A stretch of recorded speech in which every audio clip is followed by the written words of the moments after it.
بسم اللہ الرحمن الرحیم الحمدللہ وکفا وسلام علی عبادہ الذین اصطفیٰ اما بعد۔ امام الانبیاء حضور نبی کریم صلی اللہ علیہ وسلم نے اپنی زندگی میں کئی غزوات میں قیادت اور سیادت فرمائی ہے، اور کئی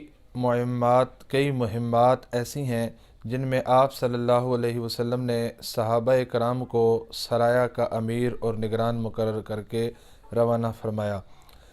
تمام غزوات کی ابتدا غزوہ بدر سے ہوئی۔ غزوہ بدر 2 ہجری رمضان المبارک کے مہینے میں 17 تاریخ کو یعنی 17 رمضان المبارک کو پیش آیا۔ امام الانبیاء صلی اللہ علیہ وسلم کی نیت اور آپ کا ارادہ ابتداً اس تجارتی قافلے پر حملے کا تھا جو ابو سفیان تجارتی مال لے کر شام سے آ رہا تھا اس قافلے کے ساتھ، لیکن جب انہیں اس بات کی اطلاع ملی کہ امام الانبیاء صلی اللہ علیہ وسلم اپنے جانساروں کے ہمراہ اس قافلے پر حملہ کرنا چاہتے ہیں، اس قافلے پر حملہ آور ہونا چاہتے ہیں، تو ابو سفیان نے 2 کام کیے۔ ایک کام اس نے یہ کیا کہ فوری طور پہ اپنا راستہ تبدیل کر دیا، اور دوسرا کام یہ کیا کہ اس نے مشرکین مکہ کو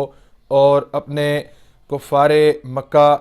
مکہ کے کفار ساتھیوں کو اس بات کی اطلاع پہنچا دی کہ میرے قافلے پر حملہ ہونے والا ہے، میرا مال اور ساتھی اور تمام تر رفقا خطرے میں ہیں۔ جب اس کا یہ پیغام مشرکین مکہ تک پہنچا، انہیں آپ صلی اللہ علیہ وسلم کے ارادے کا پتہ چلا، وہ غصے میں آگ بگولا ہو گئے، اور ان کے غصے کی کوئی انتہا نہیں رہی۔ انہوں نے بڑے زور و شور سے آپ صلی اللہ علیہ وسلم کے خلاف جنگ کی، جدال کی تیاری کرنا شروع کر دی۔ جب آپ صلی اللہ علیہ وسلم تک مشرکین مکہ کی تیاریوں کی خبر پہنچی تو آپ صلی اللہ علیہ وسلم نے اللہ رب العزت کا حکم وَشَاوِرْهُمْ فِي الْأَمْرِ اسے ملحوظ خاطر رکھتے ہوئے، اسے مد نظر رکھتے ہوئے آپ صلی اللہ علیہ وسلم نے اپنے جانساروں کو جمع کیا۔ صحابہ کرام کے جھرمٹ میں آپ صلی اللہ علیہ وسلم تشریف فرما ہیں، مہاجرین بھی موجود ہیں اور انصار بھی موجود ہیں۔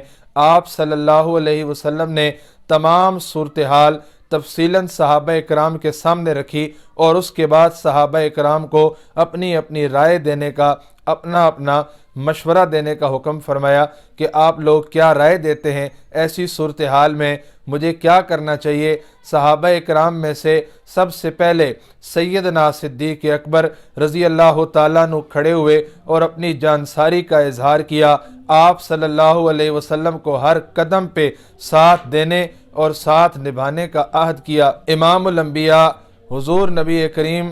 صلی اللہ علیہ وسلم نے مزید صحابہ کرام کی طرف دیکھا۔ حضرت عمر فاروق اعظم رضی اللہ تعالیٰ عنہ کھڑے ہوئے، آپ نے اپنی جانساری کا اظہار کیا، لیکن امام الانبیاء صلی اللہ علیہ وسلم نے خاموشی اختیار فرمائی۔ انصار کے سردار حضرت سعد بن معاذ رضی اللہ تعالیٰ عنہ کھڑے ہوئے اور عرض کرنے لگے، حضور ہمیں یوں محسوس ہو رہا ہے کہ آپ کا روح سخن ہماری طرف ہے، آپ کی گفتگو کا اشارہ ہماری طرف ہے، آپ ہماری رائے جاننا چاہتے ہیں، کیونکہ حقیقت بھی یہی ہے کہ امام الانبیاء صلی اللہ علیہ وسلم کا انصار کے ساتھ جو عہد اور میثاق ہوا تھا وہ یہ تھا کہ اگر مدینہ کے اندر رہتے ہوئے آپ صلی اللہ علیہ وسلم کی جان کو کوئی خطرہ ہوگا، کوئی خدشہ اور اندیشہ ہوگا، تو انصار آپ کی حفاظت کریں گے، انصار آپ کے ساتھ تعاون کریں گے، انصار آپ کا ساتھ دیں گے۔ لیکن اگر مدینہ کے باہر آپ صلی اللہ علیہ وسلم کو کوئی خطرہ پیش آتا ہے، جنگ کی صورت پیش آتی ہے، یا آپ کی جان کو کوئی خطرہ ہوتا ہے، تو اس بارے میں انصار کا آپ صلی اللہ علیہ وسلم کے ساتھ کوئی معاہدہ موجود نہیں تھا۔ اسی بات کو مد نظر رکھتے ہوئے آپ صلی اللہ علیہ وسلم انصار کی رائے جاننا چاہتے تھے۔ حضرت سعد رضی اللہ تعالیٰ عنہ کھڑے ہوئے اور عرض کرنے لگے، حضور شاید آپ کا روح سخن ہماری طرف ہے، آپ جان لیجئے کہ آج کے بعد آپ جہاں چاہیں روانہ ہوں، ہم آپ کے ساتھ ہیں، آپ جس کے ساتھ چاہیں تعلق رکھیں اور جس کے ساتھ چاہیں تعلق ختم کر دیں، ہمارے مال میں سے آپ جتنا چاہیں ہمارے لیے چھوڑ دیں اور جتنا چاہیں آپ اپنے پاس رکھ لیں، جتنا مال ہمارے مال میں سے اپنے پاس آپ رکھیں گے وہ ہمیں اس سے زیادہ محبوب ہوگا جو آپ ہمارے لیے چھوڑ دیں گے۔ حضرت سعد بن معاذ رضی اللہ تعالیٰ عنہ کا جذبہ ایمانی اور آپ کی غیرت ایمانی کا اندازہ کریں۔ حضرت سعد بن معاذ رضی اللہ تعالیٰ عنہ ارشاد فرمانے لگے، قسم ہے اس ذات کی جس نے آپ کو حق کے ساتھ مبعوث کیا ہے، اگر آپ چلتے چلتے برکے غمدان تک پہنچ جائیں تو تب بھی ہم آپ کے ساتھ چلتے رہیں گے، آپ سے پیچھے نہیں رہیں گے۔ قسم ہے اس ذات کی جس کے قبضہ قدرت میں میری جان ہے، جس نے آپ کو حق کے ساتھ مبعوث کیا ہے، اگر آپ سمندر کے اندر کود جانے کا حکم دیں گے تو ہم سمندر کے اندر بھی کود جائیں گے۔ حضرت مقداد بن اسود رضی اللہ تعالیٰ عنہ کھڑے ہوئے اور عرض کرنے لگے، حضور صلی اللہ علیہ وسلم ہم آپ سے وہ نہیں کہیں گے جو موسیٰ علیہ السلام کی قوم نے موسیٰ علیہ السلام سے کہا تھا، فَاذْهَبْ أَنْتَ وَرَبُّكَ فَقَاتِلَا إِنَّا هَاهُنَا قَاعِدُونَ، آپ اور آپ کا رب جا کر لڑیے، ہم تو یہاں بیٹھے ہیں۔ فرمایا نہیں حضور صلی اللہ علیہ وسلم، ہم آپ کے دائیں طرف کھڑے ہو کر بھی لڑیں گے، آپ کے بائیں طرف کھڑے ہو کر بھی لڑیں گے، آپ کے پیچھے کھڑے ہو کر بھی دشمن سے آپ کی حفاظت کریں گے اور آپ کے کھڑے ہو کر بھی دشمن کے حملوں کا مقابلہ کریں گے۔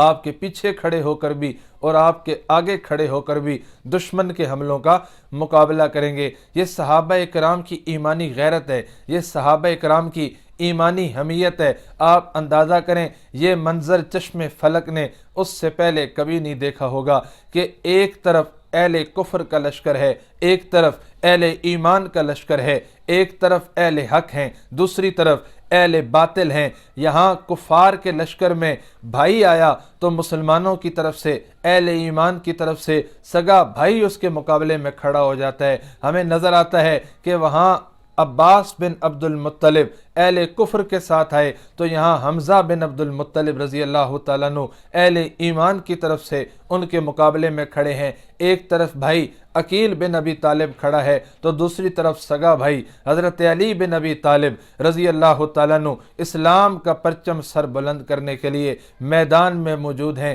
یہاں ایک طرف باپ عبداللہ بن جراح مقابلے میں آیا تو دوسری طرف ابو عبیدہ عامر بن جراح رضی اللہ تعالیٰ عنہ میرے آقا کے جلیل القدر صحابی، جنہیں اس دنیا میں اللہ نے جنت کا سرٹیفکیٹ اور پروانہ عطا کیا تھا، یہ ان 10 خوش قسمت اور خوش نصیب لوگوں میں سے ہیں جنہیں اللہ کے نبی صلی اللہ علیہ وسلم نے بیک وقت ایک ہی محفل میں جنت کی خوشخبری عطا فرمائی تھی۔ حضرت ابو عبیدہ نے دیکھا سامنے کفر کے لشکر میں آپ صلی اللہ علیہ وسلم کا دشمن بن کے میرا سگا باپ عبداللہ بن جراح کھڑا ہے، آپ نے اس کی گردن تن سے جدا کرنے میں بھی دیر نہیں لگائی۔ اور یہی وجہ ہے کہ اللہ کا قرآن پھر نازل ہوا، اللہ کی آیت اس پر نازل ہوئی، لا تجد قوم یؤمنون باللہ والیوم الآخر یوادون من حاد اللہ ورسولہ، کہ جو لوگ اللہ